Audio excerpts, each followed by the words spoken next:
Black Friday was only a handful of hours away when every alert inside the Seattle headquarters lit up red. Engineers shouted over one another, managers pinged every channel they could find, and someone yelled that customer carts were duplicating themselves. To most of them, it looked like a server overload. To the few who knew better, every failure pointed to the same foundation, the sync engine I built. The engine only I ever truly understood. And the collapse began with one email they sent me while I was in Bali, accusing me of using too many vacation days. I remember opening that email on a quiet morning, the kind where the world feels far away. My name is Averly Cross, and I spent 4 years keeping LumaSync standing. That morning, I sat on a rented balcony overlooking nothing more dramatic than a cup of cooling tea. No warnings, no call, just a termination notice dressed up as administrative compliance. I stared at the screen, reading the line twice, effective immediately. I whispered it out loud, tasting the absurdity of it. They had approved every day I requested. They had begged me not to burn out. They had watched me work through weekends, holidays, and more midnights than I cared to count. And now they were firing me for resting. A message bubble appeared from Damien Hauff, the CEO. No greeting, no human tone, just, we expect a smooth transition. I let out a breath that barely reached my chest. A smooth transition, I said quietly. Sure. I scrolled to the folder I kept tucked away where no one thought to look. Contract, Addendum, Clause 7. I took a photo of the page, the one line that returned the license of my engine to me if they terminated me without cause. The line they all called unnecessary. I attached it to a reply and typed only 3 words, per Clause 7. Then I hit send.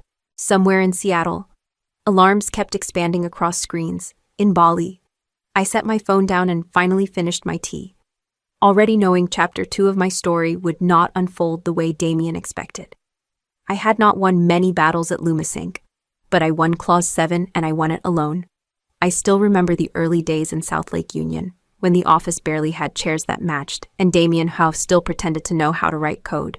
He waved a stack of onboarding papers at me like they were nothing more than grocery receipts. Standard contract, he said. We move fast here, Averly. No need for extra legal padding. I scanned the documents anyway. I want a licensing clause for the sync engine. If I build it under my own LLC, the rights stay with me unless we negotiate otherwise. Damien laughed under his breath. You think we're going to steal your code? We are a family. Remember, beside him, Holly from HR pushed her glasses up her nose. This level of protection isn't typical for new hires. It complicates payroll and intellectual property tracking. It protects me, I said. And it protects you if I ever leave. Damien rolled his eyes. Leave? You just got here. Why are we planning your exit already? Because at my last job, I watched a lead engineer take credit for 6 months of my work and walk away with a promotion, because I learned that loyalty only matters when both sides practice it. But I did not tell him any of that. Instead, I tapped the line I had drafted myself. Clause 7. Termination without cause reverts the license to me. That's it. He leaned back, annoyed. Fine. If it gets you to sign today, we will add it.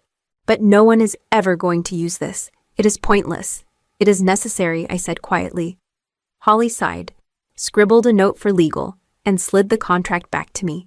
Damien was already halfway out the door, muttering that engineers were getting too dramatic these days. I signed anyway, not to win, to survive.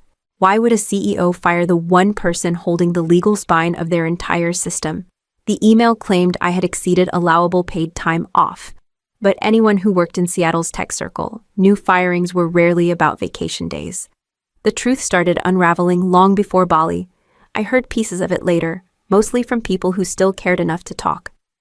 Damien had walked into a meeting with the investors 2 weeks before Black Friday. One of them reportedly said, "Your Q3 numbers are flat. Fix it or we start pulling money." Afterward, our CFO cornered him.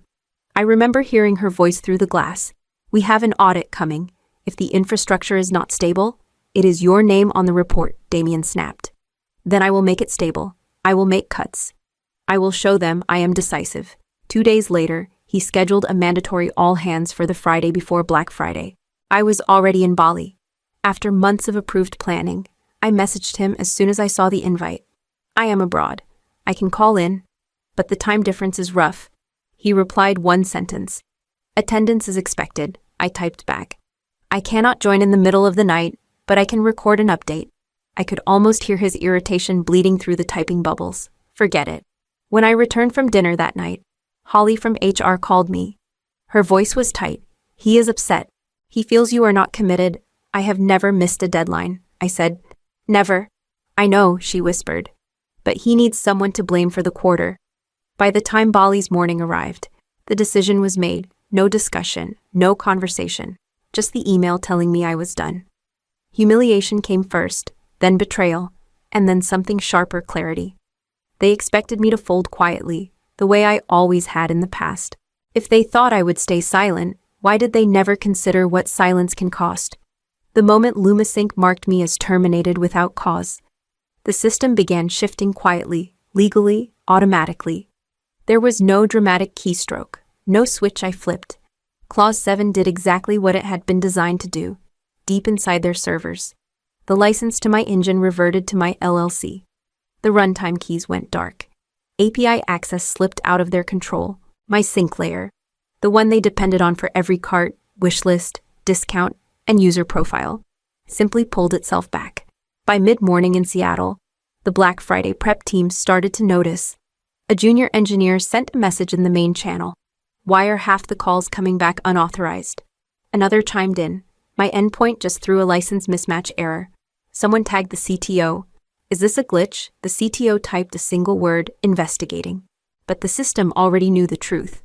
It was following the contract they never read. Meanwhile, early customer pings began rolling in. A father trying to buy toys for his kids reported that his cart emptied itself 3 times. A college student said her promo codes vanished. Then a retail partner escalated. Your sync is collapsing. Fix it now. From Bali. My phone buzzed intermittently with alerts from a monitoring dashboard I still had access to. I watched numbers dip, retrays spike, and error logs multiply. I did not smile. I did not gloat. I only whispered, you should have read it. It was not sabotage. I had not touched a line of code since stepping on the plane. All I had done was step away from what they dropped. I set the phone aside and exhaled slowly, letting the sound disappear into the open air around me. How long could LumaSync last without the engine they took for granted by dawn in Seattle?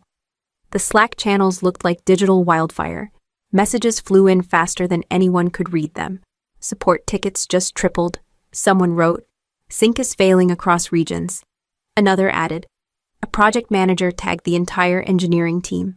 Why are carts disappearing? Customers are furious. Within minutes, screenshots poured in. A parent trying to check out had lost her cart twice. A teenager claimed every promo code returned an error. One message from a major retail partner hit harder than the rest. If this is not resolved immediately, we will reconsider our contract. The CFO, Miriam Lowe, stormed into the engineering floor. Do you understand what day it is? She snapped. Black Friday starts in less than 8 hours. We cannot afford even a 10-minute outage. The CTO swallowed hard. We are trying, Miriam. But every endpoint is throwing a license violation. License, she repeated. Why would there be a license issue? A junior engineer looked up from his screen. The errors started around the same time Averly Cross was marked. Terminated. Silence. Heavy and instant. Open her contract, Miriam said. Now. Someone in legal pulled it up on their tablet. Pages scrolled. Fingers froze. The color drained from her face. Oh no, the legal counsel whispered. Clause 7 is enforceable. We are in violation. Miriam pressed her hand to her forehead. Damien fired her without cause. He said it would be clean. He said she would not fight it. Another burst of Slack messages erupted. Server load rising, retries failing, users threatening refunds. In Bali. My phone buzzed again, but I let it ring. The storm they started was finally reaching its center. What happens when a chief executive officer realizes the only person who can save him already warned him once Damien called? Then texted. Then begged. I let every notification fade into silence. My phone vibrated so often it felt like a pulse that did not belong to me. The first voicemail was from the chief technology officer, Rowan. Averly, please call back. We need insight into the license errors. Just a few minutes. Please. The second came from Holly in HR. I know you are upset. and you have every right to be, but the timing is catastrophic. Can we talk, then legal? This is Amanda from Compliance. We are trying to interpret the language of Clause 7. If you could clarify, I ended the message before she finished saying clarify. Guilt tugged at the edge of my ribs. I knew the engineers trapped inside that building. I knew who would be blamed first, who would be blamed last. I remembered late nights in the Seattle office when the heating cut out, and I was still at my desk, rewriting the sync layer alone while Damien entertained investors upstairs. I remembered Rowan once saying, "If you quit, this place falls apart." Then he laughed like it was a joke. A new call came in. Damien this time. "Averly, this is getting out of hand. Be reasonable." I let it go to voicemail. When it stopped ringing, I finally spoke aloud. Not to him, but to myself. "Reasonable was what I gave you for 4 years. Another voicemail arrived seconds later. Damien again. His tone cracked. "I am asking you as a teammate, as a friend. Help us stabilize this. Name your terms." So I wrote them down. One by one, prepaid consulting for a minimum of 6 hours. Acknowledgement of my intellectual property. And a public correction stating the engine belonged to me, not LumaSync. I sent the list with no greeting and no apology. If power could shift this fast, what was stopping me from rewriting everything about my future? While LumaSync unraveled, I sent 3 quiet messages to the only people who had ever fought for my work. No explanations, no details. Just, "Are you open to talking?" Leora Hale replied first. She had been our user experience lead before Damien reassigned her under someone half her age with a borrowed accent. Her message came in fast. "If you are involved." "I am in. What are we building?" Next was Bram O'Connell, the back-end engineer who once rebuilt an entire failover system while Damien was at a networking retreat. He wrote, "Tell me there is a chance to do things correctly this time." Finally, Marisol Vega. She could find a bug in a dream and wake up with the exact line number. Her response was simple. Name the place, name the time. I stared at the 3 messages, a warmth cutting through the cold I had been carrying. These were the people who stayed late with me, who argued for design integrity, who pushed for security instead of speed.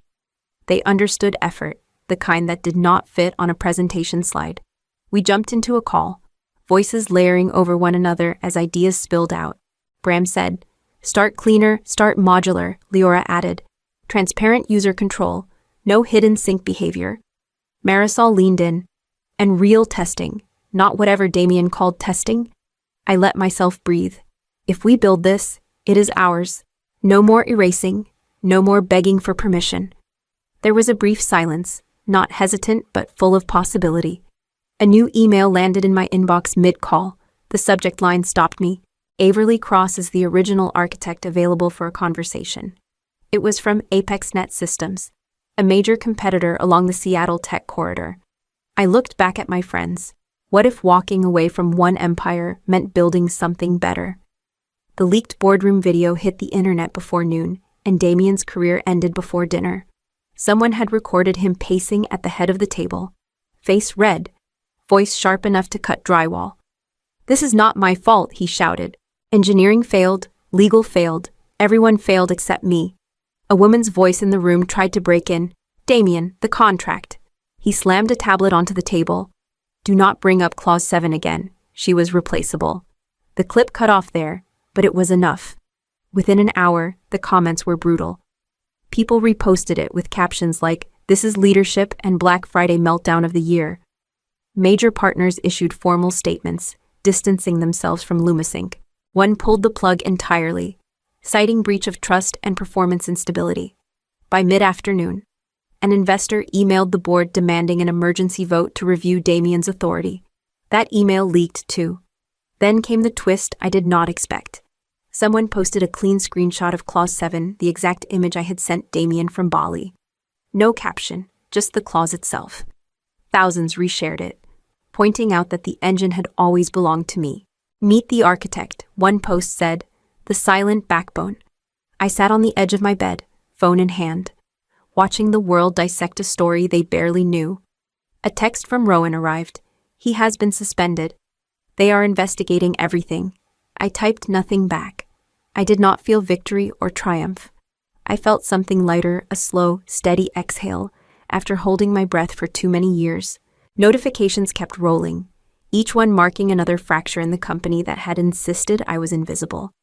If the storm was finally breaking around LumaSync, I needed to decide what I would allow to take shape in its place. The competitor did not pitch, they listened, truly listened. That alone set ApexNet systems miles apart from LumaSync. When the video call connected, the ApexNet Chief Technology Officer, a calm man named Victor Lane, greeted me with a nod. "Averly Cross," he said, "we have followed your work for years.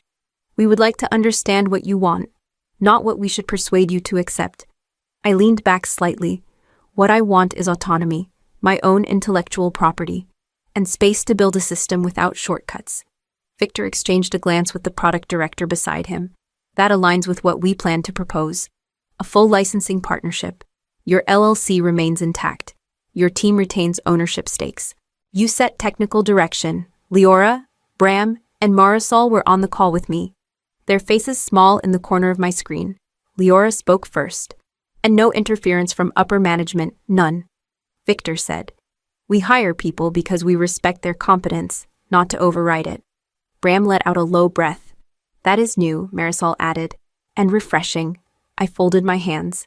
"Here are my terms: transparent licensing renewal every year, written acknowledgement of the engine's origin, and non-negotiable boundaries around data access." Victor nodded without hesitation. "Accept it." It was so simple, so clean, no posturing, no games. For the first time in years, I felt something shift inside me from survival to empowerment. An email notification slid across my screen, mid-meeting. I opened it quietly. It was from LumaSync's board. "Damien Hout has been removed permanently. We request a conversation regarding reinstating your license agreement." Leora saw my expression. "What now?" I closed the message and raised my eyes to the team I trusted. Would I grant LumaSync a second chance or leave them to stand in the aftermath they created? I did not return to LumaSync. I did not want their apology, their offers, or their cleanup job. I wanted accountability, and I finally got it. Within a week, the board announced that Damien had been officially terminated and referred for investigation related to negligence and breach of fiduciary responsibility. His name vanished from the leadership page overnight. A separate notice came from LumaSync's legal team. They were required to license the public version of my engine, the stripped-down model lacking every optimization I had guarded for years. They asked if I would authorize temporary access to the advanced tier. I typed a short, formal response. "Use the public tier. Nothing more." Then I hit send. No anger, no thrill, just a boundary finally respected. Meanwhile, ApexNet moved quickly. Contracts were drafted, reviewed, finalized. Leora laughed when she read the final document. Everything we asked for, everything we never got there. Bram said he could breathe again. Marisol told me it felt like stepping into sunlight after too long underground. Our partnership launched quietly, without the dramatic announcements Damien used to love. No staged photographs, no promises we could not keep. Just a team choosing to build something clean and honest. Seattle felt different to me then, not the city where I had been dismissed, but the city where I could start over. A month later, I visited a small community tech workshop I used to volunteer at. The room was warm, filled with kids learning their first lines of code. One teenager approached me shyly. "Miss Cross, how did you know your work mattered if no one saw it?" I crouched beside him. "They did not see it," I said softly. "But I did. And that was enough to build something they could never take away." He nodded, absorbing every word. What happens when a woman stops waiting to be valued and starts valuing herself first?